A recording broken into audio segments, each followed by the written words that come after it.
Let me tell you something, Northeast people. This really hurt me. I'm going to talk. You understand? Because I couldn't believe say any so that they do with this. You understand? Me couldn't believe say and all the Ennis are going to say disrespect on this. And just because Ennis not get deputy mayor again and Delroy get it. And if we say we are labor right, regardless of what, you not do your party this, and you not do your MP this, and you not do your constituency this, so care way you want to say. That means say you never had the Jamaica Labour Party 2020, and we are going to go down there, go sign as mayor, and one are going to be deputy, and one are going to be mayor, and three of them, the PMP, them are swearing, and you take the seat, and you give blood class PMP them. Because I take it and give it. You give the PMP them the council as much as we did at JLP and PMP. Because of the two who that they are running, you take it and you give the PMP them and you come say, you know. So you fucking labor, right? Me tell you anything, me tell you grieve, you baby heart grieve. And they can't send this to you, me tell you. Me tell you, me don't know. Me never expect this from you. Regardless of why you shouldn't do the Labour Party, this or not is this. You're going to talk about independent, me blood clot, what kind of independent? You're a fucking wicked man. And because of blood clot greed, you sit down there for blood clot 8 years and you're full of blood clot cry. You understand? And voila, and then this is where you do the party, and you do the MP, and you do the people in minorities, and then you're going to go find the group, and you're going to tell the people them say, you can imagine, you take the crowds, serious thing, serious blow to the Jamaica Labour Party, you take the council and give the PMP them. You take the council and give the PMP them. It looks like you mustn't, I don't know. Jesus Christ, me never expect this. God know me never expect this from Ennis. Me I tell you the Northeast people, me the business one who wants it. But me I tell you no one to sit down and look into it. This is wicked. This is more than wicked. You're there in the Labour Party for much years. All of we go through disrespect. All of we go through everything. And you take the seat and give to PMP to class. You can imagine.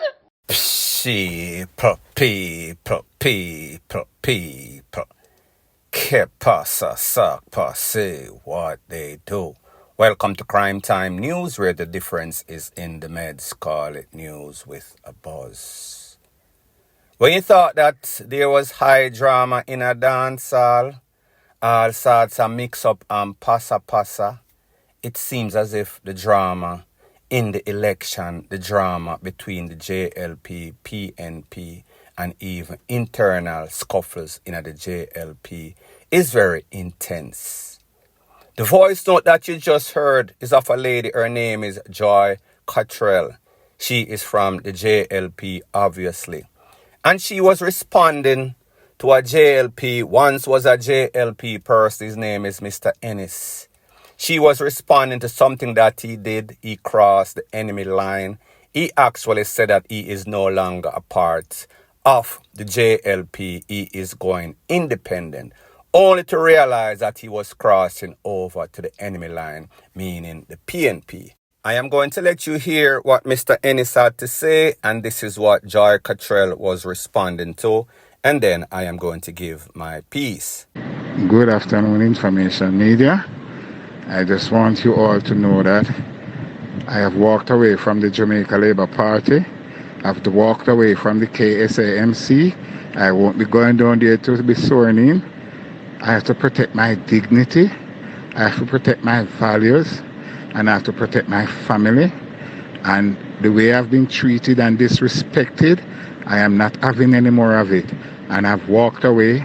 So officially, I am an independent until I return to Jamaica on the 3rd. I am leaving here tomorrow morning and I will return on the 3rd. I am tired of the disrespect and I am going no further with it. Sorry that I may have disappointed some of you in this group, because I know a lot of you, look up to me and see me as somebody you can, talk to, somebody you would like to have around. But the cup is full and my heart is overflowing and my family say I should walk and I'm walking. Sorry for the disappointment I may have caused some of you, but life goes on. Okay, each and every one. So people, I let you hear from Miss Joy Cottrell responding to Mr. Ennis crossing the enemy line, going over to PNP while he was claiming that he is now an independent. So therefore, it gave the PNP an advantage as it pertains to the KSMAC or whatever them call it. You heard the voice of Miss COTTREL. She obviously was upset. She obviously was emotional. So people, it tells you that these people put the party before everything. These people take politics very seriously. It is not because of the best interest of the country or the people that they are supposed to serve. It is because power is money. Money is power. So therefore, when they win, they get to handle the public purse. And that is where it is advantageous to them. So therefore, when you hear these people talking, when you hear these people spilling out their guts and emotion, don't think that it is because of the people or the love or loyalty, patriotism for the party. No, it is always self-interest. Now, people, like I said, the theme of this video is high drama in politics, especially internal squabble as it pertains to the JLP. We know that there's an individual known as Mr. Everall Warmington. He has said some controversial stuff over the past decade or so. However, of lately, he put his foot in his mouth when he made some controversial statement claiming that he, as the person that the money has to go through, no sorts of PNP that won that section in which he is in charge, is going to get any sorts of finances. He was forced to resign. He was fired by the JLP. As a matter of fact, the Integrity Commission wants him to exit all of the committees that he is a part of. Now, like I said, the high drama continued as there was some sorts of meeting among some sorts of committee, JLP and PNP, in which Mr. Warmington and Darrell VAS, who happens to be the Minister of Energy, went at it like two furious madposts. I want you to take a look to the interaction or the squabble or the conflict that took place between these two individuals, and then I'll give my piece. Is there any method or as such within your ministry or scope where you can make allocation to councillors? Not to my knowledge, member. Is there such a privilege or opportunity in any other ministry? Do you know if any other ministry can do that? Not that I know of. But then, if that's the case, so you're making statement. You made a statement the other day where I'm concerned that you disassociate yourself from the statement I made in a location. If it is not within a minister's to do it, power, then why are you making such statement in the Observer? I said to a general question. He said, what's a general question? He's making that be associated with allocation from ministry councillor. Member. Yeah, you know that it's not possible. Then why are you making such statement? Chairman, let me make it clear for all who have ears to hear and eyes to see. I do not support partisan political politics at any level, whether it's a council level, MP level, or government level. And as a minister of government, that will never happen under my watch in any way, shape, or form.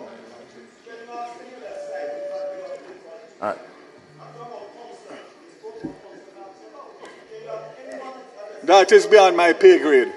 Member Will, hello. That's beyond my pay grade. Minister, the mic is not on for the member, and so you don't have to respond to it. Let's concentrate on the spokesperson on the opposition side.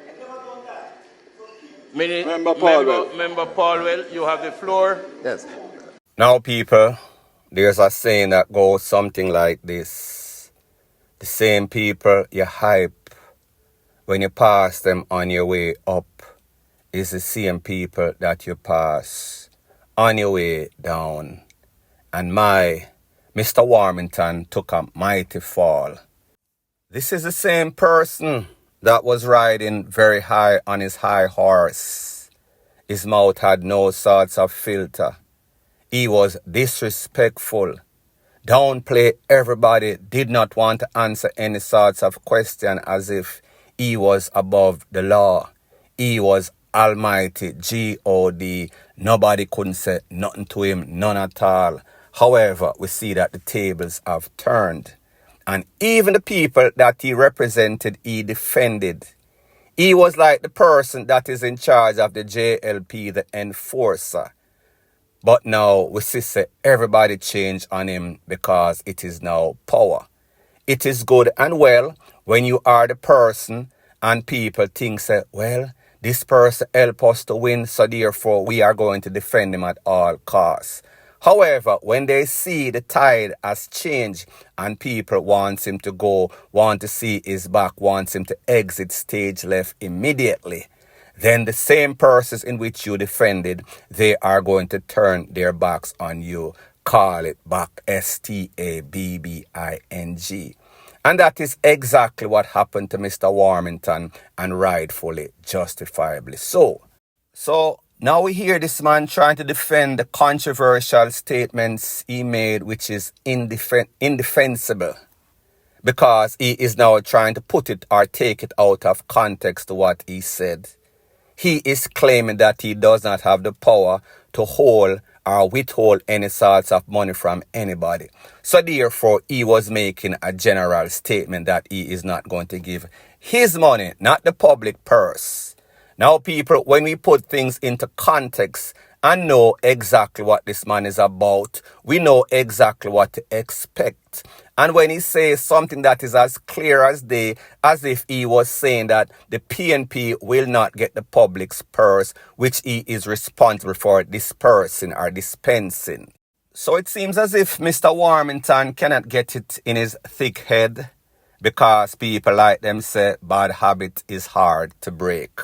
So therefore, when he's been disrespecting, saying all sorts of outlandish stuff for the better part of a decade, then he does not know when to stop unless or until he is stopped in his track.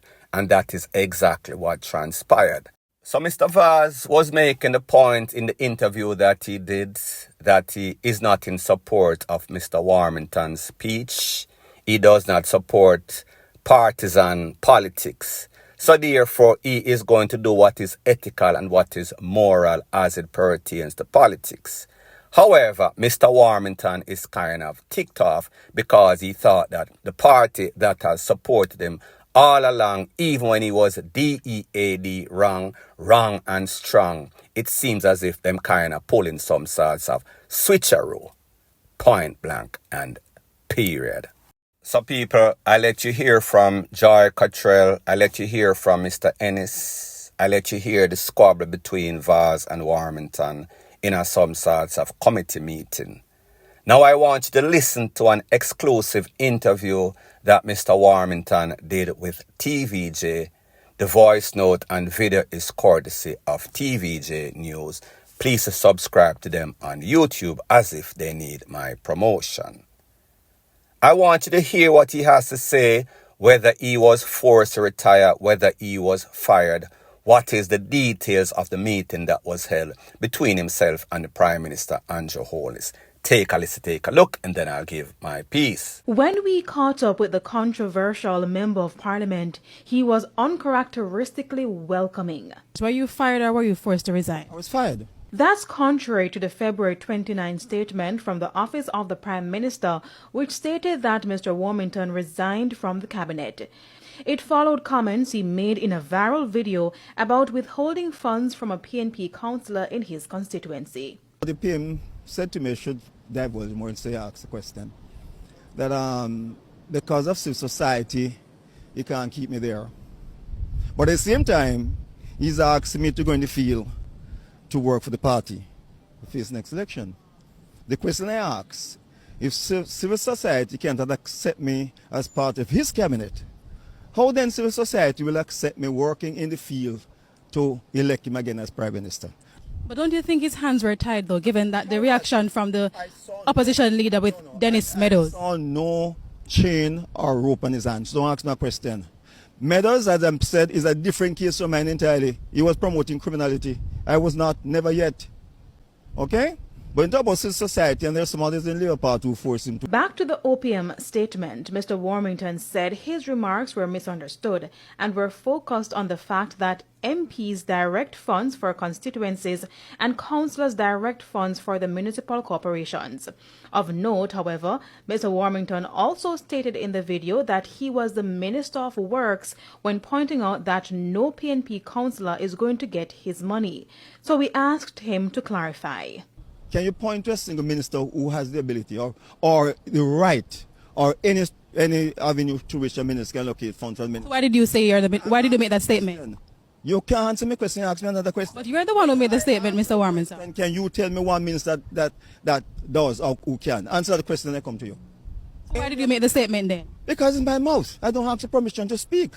I don't pay lies to my mother, darling. I don't. But I would say that same minister was a slip of the tongue anyhow. Mr. Warmington went further to defend his track record and integrity while serving the JLP for the past 55 years. He stressed that his name has never been called in any criminal activity. But over the years, Mr. Warmington, in all fairness, you've had a record of being dismissive towards the media, being disrespectful towards the opposition counterpart. Why not? I speak my mind. Is that disrespectful? No. If you are hypocrite and hide what you have to say, then you can say that. But I don't know about disrespectful. Where got disrespectful? I don't need to about disrespectful. I speak my mind because I'm an upfront person. I'm not going to play games and smile with you and at your back and I stab you. No. You must know how I feel at all times. Now, in regards to his future in the JLP and whether he will be supporting the party, this is what Mr. Warmington had to say. After 55 years, I've finished working with the Labour Party. At this stage, I'll be working for a few selected candidates who want me to. My election may be a year after, so I'll be working Southwest St. Catherine. I've resigned as chairman of the Area Council 2, okay? And my national profile and working with the party, I think that is in doubt now. I have no regrets to have worked for Andrew then. I have none at all because I don't regret anything I do. I have no regrets. I haven't worked for him then, help him, you can even say protect him then against the vipers. I have no regret. But the issue is, the question is, will I do it again? Now, people, if there's one thing that I know about life, it humbles you. You're always going to get your slice of that humble pie. Whenever you're too hype, you're going to lose that stripe. And most importantly, that appropriately applies. Cockmouth, Killscock. And that is the situation as it pertains to Mr. Warmington. So people, there was controversy whether he was forced to resign or whether he was fired. He was sacked, he was fired, like I said before. So therefore, this is the end of the road as it pertains to Warmington. So even though he is trying to justify what he said, it is indefensible. So therefore, everybody heard what he said. We knew the context in which he said what he said, and whether or not he could or has the power to dispense any sorts of funds for any sorts of party, JLP or PNP. It is immoral, it is unethical. It sounds a sort of way. So anybody that is listening, they must say to themselves, hold on, this is some sorts of bullying. This is some sorts of unfair, unethical stuff like I said before. So therefore, he said what he said, and he's been saying all sorts of controversial, off-the-wall kind of stuff. And it finally caught up to him. He got sacked. The people in the party is separating themselves from him, separating themselves from his comments, because they realize that it puts the party in disrepute. And one thing about politics are the party comes first in front of anybody. So don't feel as if you are high and mighty and cannot be replaced. Mr. Warmington would learn his lesson the hard way. So you hear him saying that because of people out there, ethics committee, everybody wants the party to distance themselves from him. So therefore, the Prime Minister had his hands tied behind him. He did not even understand what that means. He had no choice because the situation had escalated. It gotten so bad that there is no sort of turning back. There is no sort of damage control that could stop. This man, his avalanche of BS finally came and it took him out. Like me say, COCK mouth, KILLS. The same thing.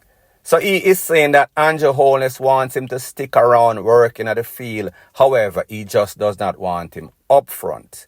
People, this is politics. We've seen very weird stuff. We see people did all sorts of stuff in which we thought that they were finito, only to see them come back. Floyd Green, that is. But people, like me say, in a Jamaica, politics is high drama, and Mr. Warmington is the highest of drama. Drama queen. Point blank and period. So anyways, people, thanks once again for checking out my video. If you appreciate videos like these, please show your appreciation by liking, commenting, sharing and subscribing to my channel. That is how YouTube promotes videos like these to like-minded, sensible persons like yourself. And last but not least, please subscribe to my next channel. It is called Jamaica Dancehall Source. I'll be pinning the link to that channel in the description of this video. Bless up.